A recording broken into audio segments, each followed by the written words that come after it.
Heat snapped a 4-game losing streak with their biggest win of the season and showing what this team was capable of at their peak, playing tough defense, moving the ball well, and most importantly, finally hitting shots from behind the arc. This is the game where the Heat finally turned things around. We'll break that down and more. A huge victory on tonight's episode of Locked On Heat. You are Locked On Heat, your daily Miami Heat podcast. Part of the Locked On Podcast Network, your team every day.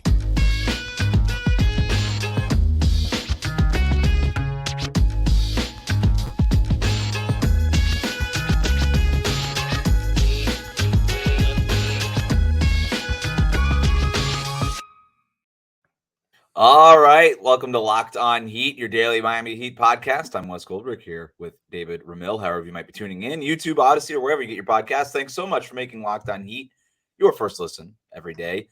David, that's the biggest win of the season for the Miami Heat. They're coming off 4 straight losses. They're digging deeper and deeper into the play-in tournament.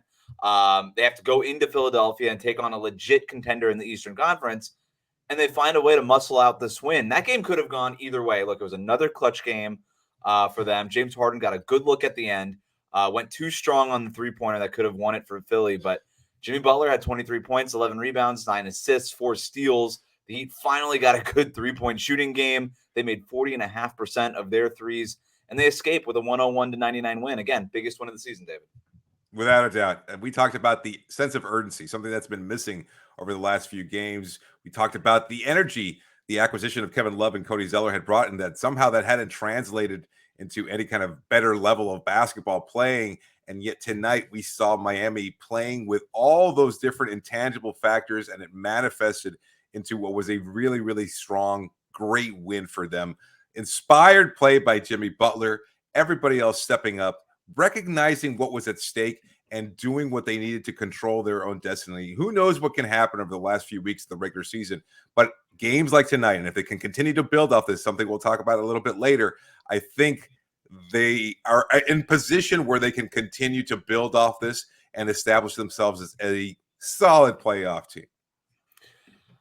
You pointed that out in on our episode on Monday that, I was saying, hey, this 6-game homestand coming up is their biggest stretch of the season. You're like, no, it's tonight. You can't wait for the homestand. You got to start, and you were right. And they came out with that level of urgency. And what stuck out to me was Jimmy Butler, after saying, hey, I just can't stand losing anymore and all this stuff. And Tyler Herro saying things like, we got to come together as a team and we can't split apart and all these things.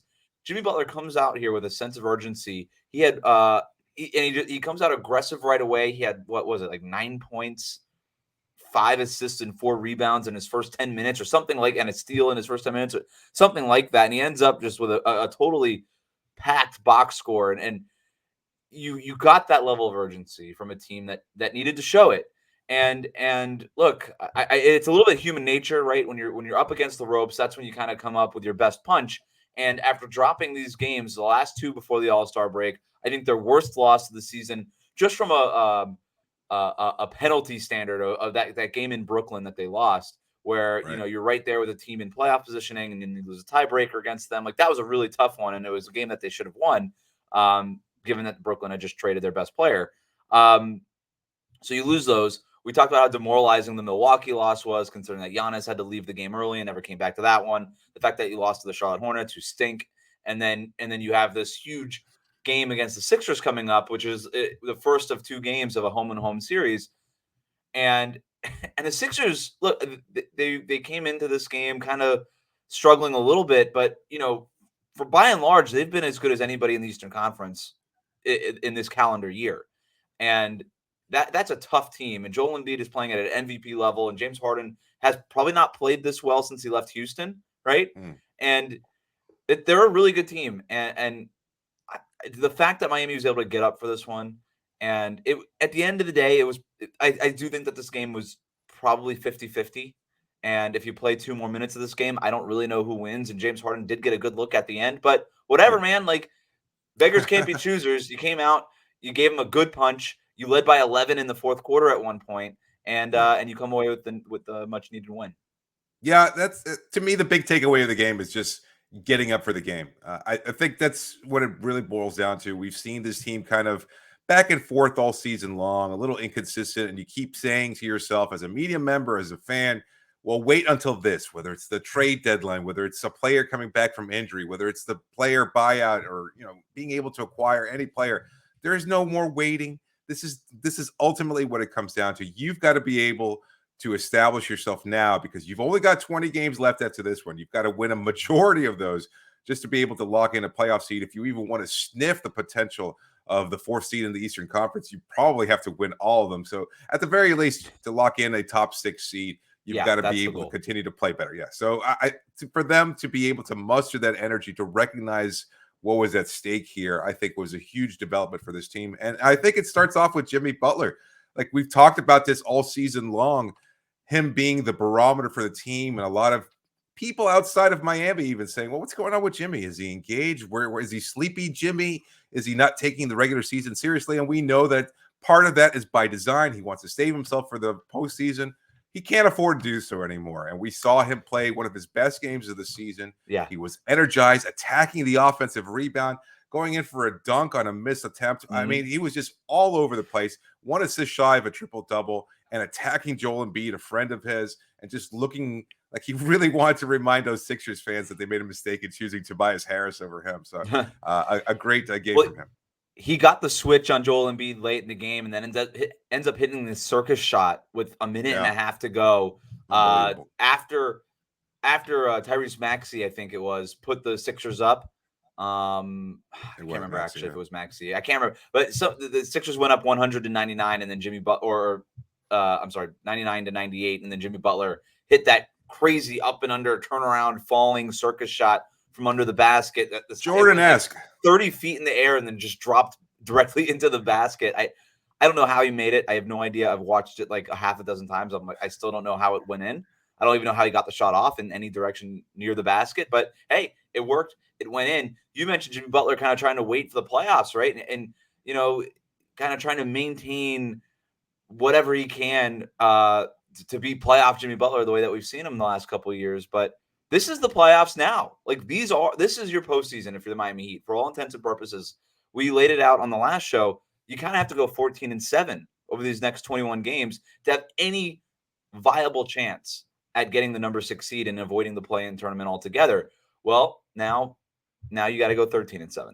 You just made it a little bit easier, right? And you're hoping that this one makes it's something that they could build on going forward. Absolutely. For sure.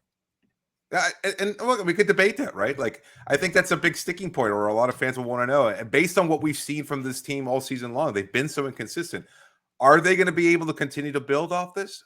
I tend to think that they will. I know that there's going to be the return of Kyle Lowry, whether it's on Wednesday when they take on the Sixers yet again in Miami, or whether it's a couple of days later, maybe at some point in March.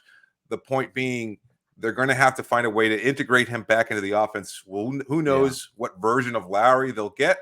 Having said that, they got a good, solid, steady play from Gabe Vincent. Max Strus stepped up. Victor Oladipo found his shot again. Caleb Martin had some really big minutes, including playing the entire 4th quarter off the bench. He was sensational tonight with his defense, his energy, just the kind of things that we come to expect from Caleb Martin. Is this going to be the game where Miami says, you know what, we remember now? Gabe Vincent was asked after the game what the confidence level was in that locker room. I don't know that it's ever necessarily wavered, but at the same time, maybe it's not necessarily about confidence, but rather the sense of urgency. And I think they kind of finally recognized that tonight. They did. I don't know that they've lacked urgency for the most part this season, right? Like, there are games, obviously, that you do. But to me, like, I don't mean to bury the lead or the analysis or oversimplify things here, but going 15 of 37 from 3-point range, making 40% of your threes, that to me is my biggest takeaway. Is I like the Jimmy Butler intensity and how he set the tone early, but more than anything, the Heat looked better. They looked like they were able to play with more energy, more urgency, better defense, all these things, because the 3-point shooting was so much better than it was in the previous 4 games. During the 4-game losing streak, they were making 29% of their threes. They make 40% of their threes, suddenly they look better. It's not rocket science. Like, a lot of this stuff is really simple. And then it's a little bit of the chicken or the egg thing. Are you making threes because you're moving the ball and with more urgency and you're getting better looks? Or do you have more pep in your step because these shots are finally going in? And I kind of Yeah. think this season, by and large, it's been more the latter for Miami. When that shot goes in, suddenly this team's having fun. They're energized. You're able to defend off of in the half court as opposed to off of your own Transition misses, which is basketball. much easier, and things like that. So all of it was good. It was a big win, biggest win of the Heat season. And it's going to lead to a Miami Heat player getting his first ever credit cookie. We're going to tell you who it is next. But first, David, tell listeners about our sponsor. Today's episode is brought to you by Built Bar. If you're looking for a delicious treat but don't want all the fat and calories, you've got to try Built Bars. Look, we just got through the holidays. I know a lot of people have made the goal of trying to eat a little healthier. And if you're like me and you want to eat healthier, you don't necessarily want to compromise taste, then I've got just the thing for you. You've got to try Built. With Built, healthy is actually tasty. Seriously, they're so delicious. You won't think they're good for you, but they're perfect for maintaining your New Year's resolution or just eating healthy in general. What makes Built Bars so good? Well, for starters, they're all covered in 100% chocolate. That's right, real chocolate. And they come in unbelievable flavors like churro, peanut butter brownie, and coconut almond. I'm not sure how Built does it, but the bars taste like a candy bar while maintaining amazing macros. And what's even better is that they're healthy. Only 130 calories and 4 grams of sugar with a whopping 17 grams of protein. And again, they taste great. And now you don't need to wait around to get a box. For years, we've been talking about ordering your Built Bars only at Built.com, which you can still do. But now you can get them at your local Walmart or Sam's Club. That's right. Head to your nearest Walmart today, walk to the pharmacy section, and grab yourself a box of Built Bars. You can pick up a 4-bar box of cookies and cream, double chocolate, or coconut puffs. If you're close to Sam's Club, run in, grab a 13-bar box with our hit flavors, brownie batter, and churro. You can thank me later. Of course, you can still go to Built.com and get your Built Bars today. Locked On Heat is also available on Apple Podcasts and Spotify, so please do subscribe. Well, David, it's another Heat win, which means it's time to get in the kitchen and whip up some credit cookies. What kind of cookies are we giving out tonight? It's been a while. I kept kind of forgot the what recipe cookies taste like. Yeah, we've been eating so much crappy blame pie. We're kind of stuck with that taste in our mouth. Listen, a friend of mine recently took me to a local spot here in Miami called Midnight Cookies. I think it's a chain. I'm not sure. Yeah, they have a few locations. Yeah. Okay. Well, I didn't know what to expect. I didn't know that they fresh baked every cookie by order there. He got a sampler box, which was really, really damn good. But my personal favorite of the ones I tried was the Cinnamon Toast Crunch cookie. That thing was a monstrosity. It was like a half pound of cookie with baked cinnamon toast crunch on there, caramel drizzled all over it. Like a sugar cookie? Yeah, no, it's just like a wonderful cookie. I don't even know what to call it. It was just amazing. Really, really, really damn good. Their chocolate chip cookies are really good too, but I like the cinnamon toast crunch cookie. Do you dip that in milk? I did not. So it's like a cereal milk available? Okay. Yeah. Man, listen, I'd had half of that and felt like I was going into a diabetic coma. So I don't know what your plan is for eating any type of cookie that big. It's like the size of a pancake. Again, I wasn't really expecting that, but it was damn good. So you know what? Tonight's win was damn good. Let's celebrate with some midnight cookies, baby. Let's do it. Some Cinnamon Toast Crunch midnight cookies. We got 10 of them to hand out. We got to start with Jimmy Butler. We mentioned the box score already, but 23 points, 11 rebounds, 9 assists, 4 steals, 9 of 14 overall. Made a 3-pointer, which is always fun for him. 4 of 6 from the free throw line. Did miss one late, which kind of opened the door for Philly to hang in there. And you know, if James Harden hit the 3 either way, they would have won that game. Sure. But other than that one missed free throw late, a pretty much, I would say, flawless game from Jimmy Butler. It wasn't like the most aggressive he ever was for the balance of the game, but I thought he did exactly what he had to do. Had some highlight plays. We mentioned the circus shot. He had this huge steal and score late in the game as well. So Jimmy Butler, the box score looked great. He had big buckets when it really mattered. And we have to start there. And I think, 4 is probably the minimum of cookies that he should get. I'd say probably 5, one up that a little bit. The 4 steals were there. The timing on those was perfect. He made a lot of big plays defensively. I think he was just a really, really solid game. The level of inspiration is huge. His defensive presence is huge. You could see this was kind of Jimmy with a little bit of swagger, talking to MB, talking to some of the guys in the Sixers bench. Yeah, talking to PJ. Like, you could really tell, like, he had it dialed up. He was feeling it today, and he just leads the Heat. He's the emotional barometer of this team. He carries this group. When he's playing inspired, they all feed off that. We saw that tonight. So, yeah, I think it's a 5-cookie night for Jim. Yeah. Had a huge play late, too, and I'm not sure if he's going to get asked about this in the postgame, but drew that 6th foul on Tyrese Maxey with about 3 minutes left in the game. Maxey basically carried Philadelphia's offense in that third quarter when Philly got back into the game. He had 15 points in the third quarter. He had 23 points for the game. And 19 in the second half. Unbelievable. The Heat had no answer for him in the second half. And the only thing that Tyrese Maxey's biggest problem was his own fouling. And with 3 minutes left in the game, Jimmy Butler had checked back in about 3.5 minutes before that. And he sees Tyrese Maxey, gets him on the switch in the middle of the floor, spins and draws the foul on him. I would bet you if somebody asked Jimmy Butler, hey, did you know that he had 5 fouls in that moment? Jimmy Butler would tell you yes. And he probably would say yes even if he didn't, but whatever. Because I would. So, yeah, he gets 5. Now we're going to give our first ever credit cookie to a Miami Heat player, who has never had a credit cookie before. Oh, I think I know who it is. That's a Mr. Cody Zeller. That's right. Big handsome. Gets a big cookie. He needs it. I saw another one. Cody Zeller. Yeah. I like Cody Zeller. I'm all right with it. Okay, I can see that. Big handsome's better. Cody Zeller. Look, the box score is what it is. It's 5. He had 5 points. He had 1 rebound. He had 2 blocks. Yeah. Let's talk about one of those blocks. Let's talk about one of those blocks. I called it the block 2.0, the chase down block on Joel Embiid. When we talk about highlight plays from this game, David, it's the couple of plays from Jimmy Butler that we already mentioned, but like the headliner highlight, the one that we're going to take away from this one is Cody Zeller chasing down Joel Embiid, getting a huge block on the basket, blocking it off the backboard there. It was, how much time was left? It was just over 6 minutes left in the game. The Heat had an 11-point lead right around there. They were kind of trying to hold Philadelphia off while Jimmy Butler and Bam Adebayo were on the bench. Joel Embiid had just gotten back into the game. And so Cody Zeller chases him down, gets that block, maintains what at that point was a 9-point lead with 6+ minutes left. That was a big block, and especially when you look at what the final score was, a very big block. Yeah, no, it was phenomenal. Like, he has been so good. We talked about it in our recap of the 2 weekend games where he made his debut for the Miami Heat. He's just been so solid with his screen setting. He's been, I think it's clear, he has been Miami's best backup center all season long. And maybe that bar is low. We've seen spurts from Dwayne Dedmon. Shout out to him. We've seen Orlando Robinson play some big minutes here and there. But Zeller has been really, really good. For him to just immerse himself into this offense, be as good, provide this kind of energy, the hop, the spring in his step.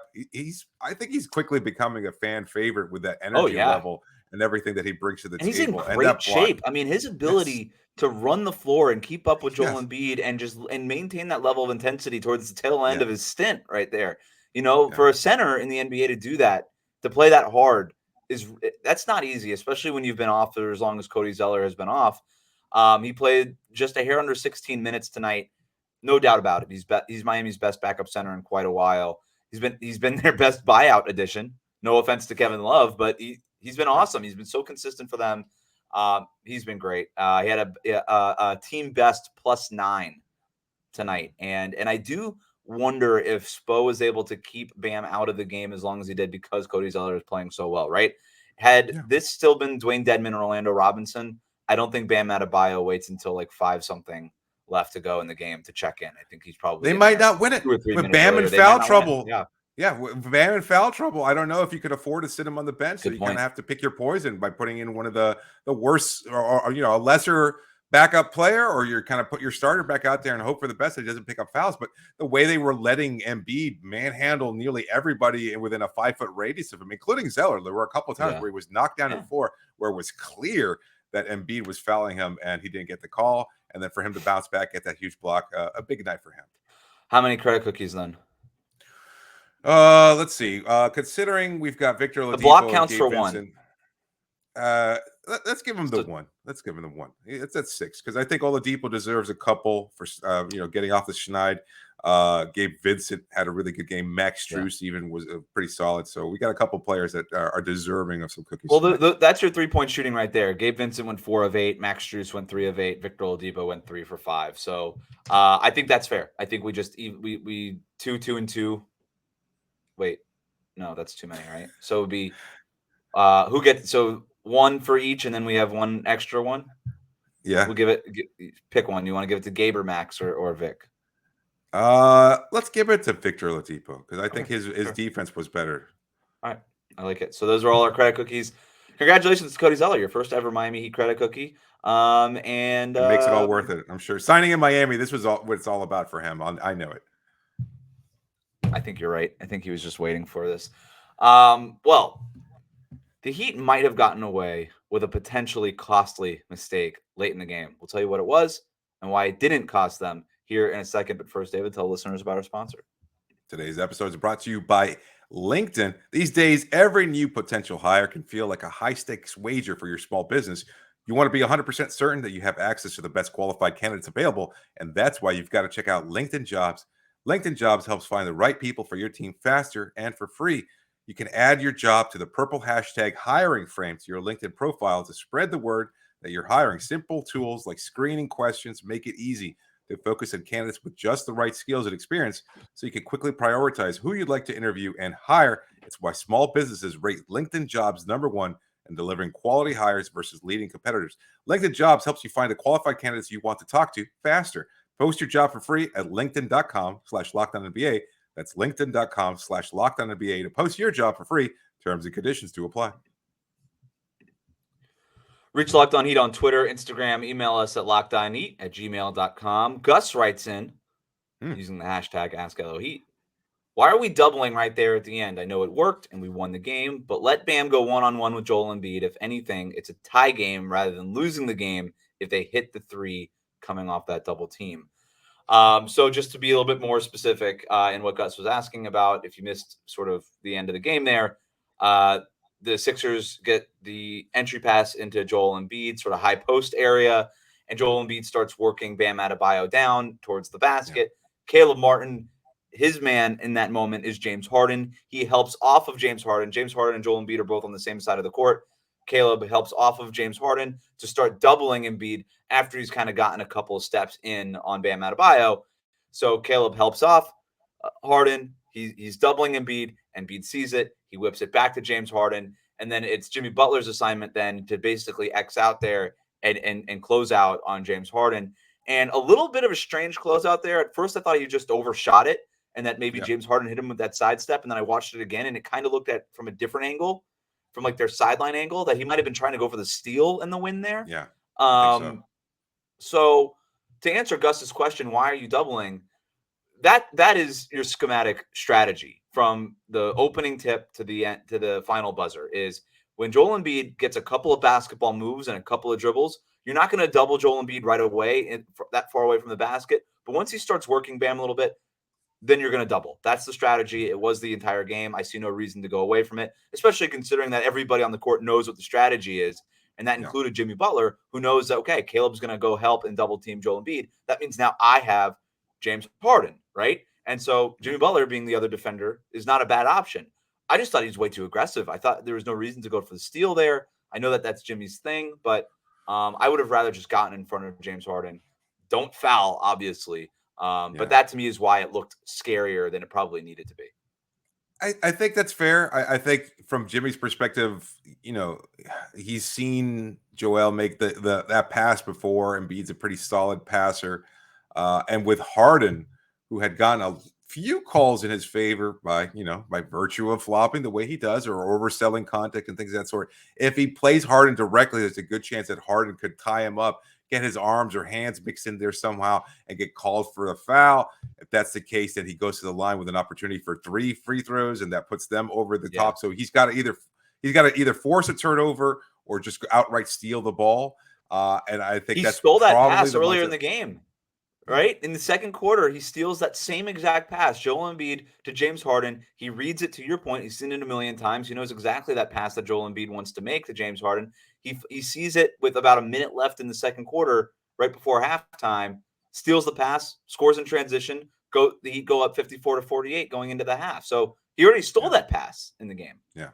So the double, I think, also important because he could have probably just shot a turnaround, Jay. Over Bam, he's got the height and size in order to be able to get that off. He had gotten a couple shots like that earlier in the game. So from Caleb's perspective, you also want to force a double.